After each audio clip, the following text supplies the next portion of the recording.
할렐루야. 오늘도 새벽에 만난 하나님 오신 여러분들을 우리 예수님의 이름으로 환영하고 축복합니다. 잘 오셨습니다. 함께 기도하겠습니다. 좋으신 하나님 감사합니다. 주님의 은혜, 우리를 불러주신 은혜, 또 말씀으로 우리를 붙잡아 주시는 은혜 감사를 드립니다. 이 자리가 나에게는 가장 소중한 자리가 되고 이 자리가 나에게는 정말 하나님을 만나는 시간이 되니 허투루 지나가지 않게 하시고 가슴에 깊이 남고 우리의 마음 안에 결단이 있는 자리 되기를 원합니다. 하나님, 세상에서 지혜롭다고 해도 하나님 모르면 아무 소용없지 않습니까?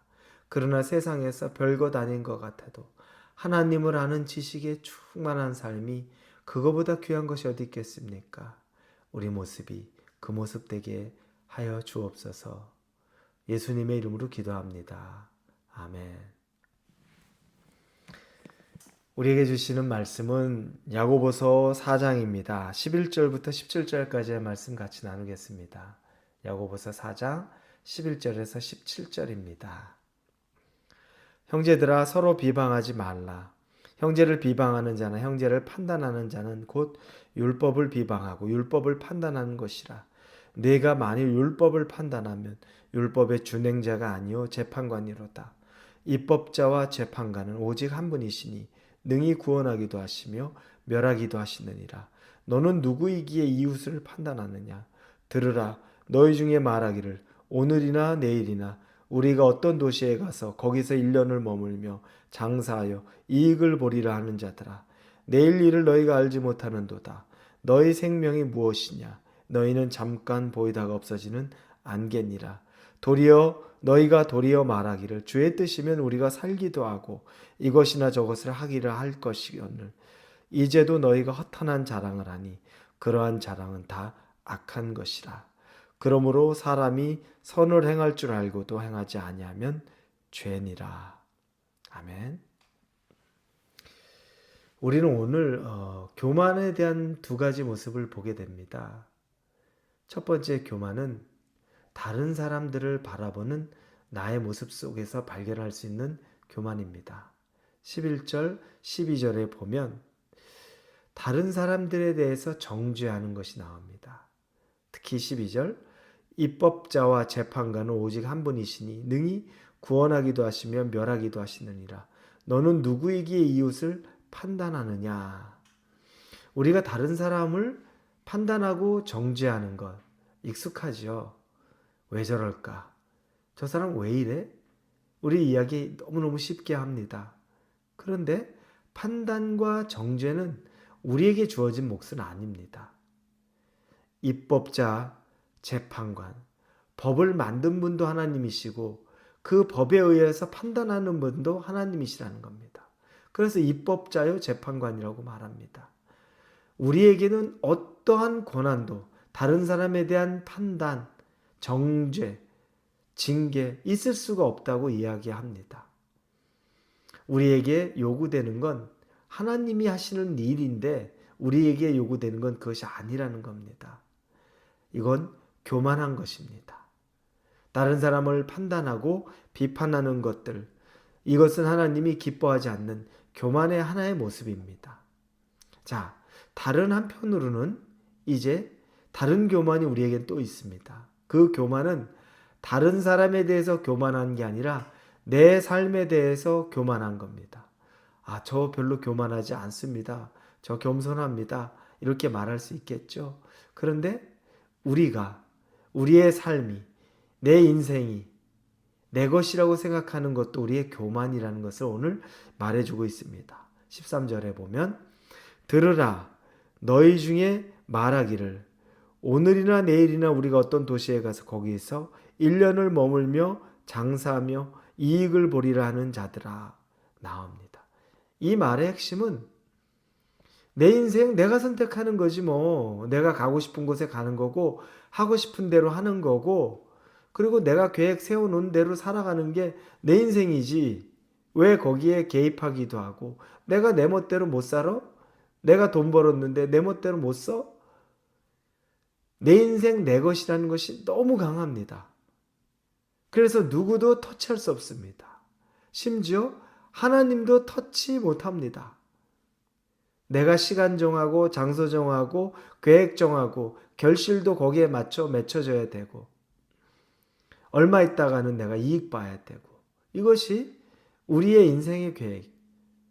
이거 교만하다는 거죠. 종종 기도 부탁을 하는 경우들 그리고 또 조언을 구하는 경우가 있습니다. 목회자이기 때문에 그렇겠죠. 제가 진로를 결정하는데 A로 가야 됩니까? B로 가야 됩니까? 어떻게 해야 될까요? 이렇게 묻는 분이 있습니다. 과거부터 많았어요. 그때 제가 해줄 수 있는 말은 사실은 크게 보면 A로 가는 게 B로 가는 게 그렇게 중요하지 않은 부분들이 대부분이었어요.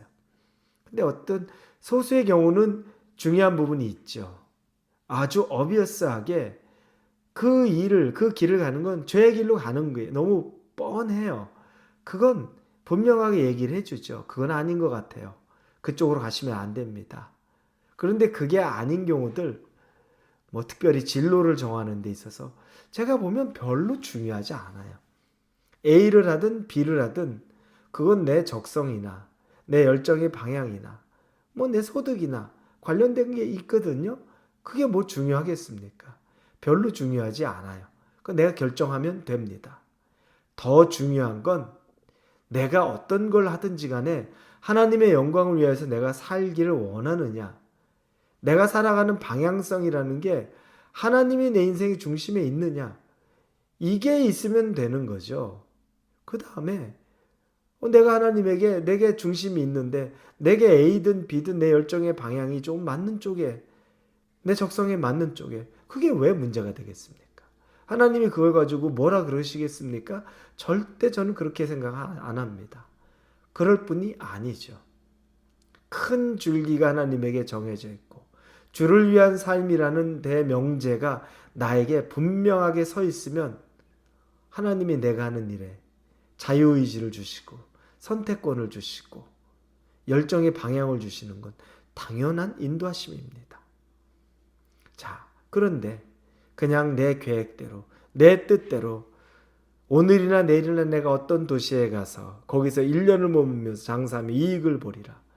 어디든 내가 가고 싶은 데 가고 내가 정한 시간 해서 내가 결실까지 내가 맺을 거야. 인생의 주인공이 나에게만 있다면 그거 교만하다는 겁니다. 하나님이 계획 자체가 잘못된 게 아니라 계획하고 살아야 되는 게 그게 나쁜 게 아니라 중심이 어디 있느냐가 먼저 중요하다는 이야기를 하고 있습니다.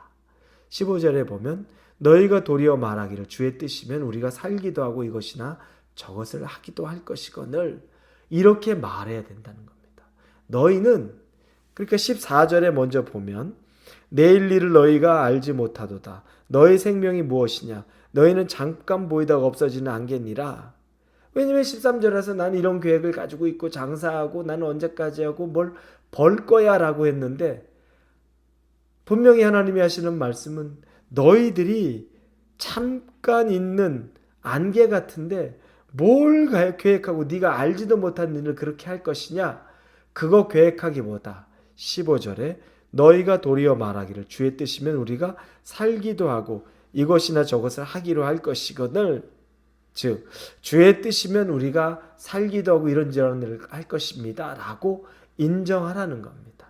그게 더 중요하다고 분명하게 얘기하는 겁니다. 그러니 16절에 이제도 너희가 허탄한 자랑을 하니 이게 교만한 마음으로 자랑을 하고 있다는 이야기를 하는 겁니다. 교만하지 마라. 그건 죄다라고 이야기합니다. 다른 사람을 향한 정죄와 다른 사람을 향한 심판, 교만입니다. 그리고 내 인생의 주인은 나다라고 생각해서 내 멋대로 살아가는 것, 교만입니다. 여러분, 다른 사람에게도 교만하지 않고 여러분 자신도 교만하지 않는 하나님 앞에 진심으로 겸손할 수 있는 저와 여러분이 되기를 예수님 이름으로 축원합니다. 기도하겠습니다. 교만을 버리기 원합니다. 판단하고 정죄하는 교만을 버리기를 원하고 내 인생의 주도권이 나에게 있다고 생각하는 교만도 버리기를 원합니다.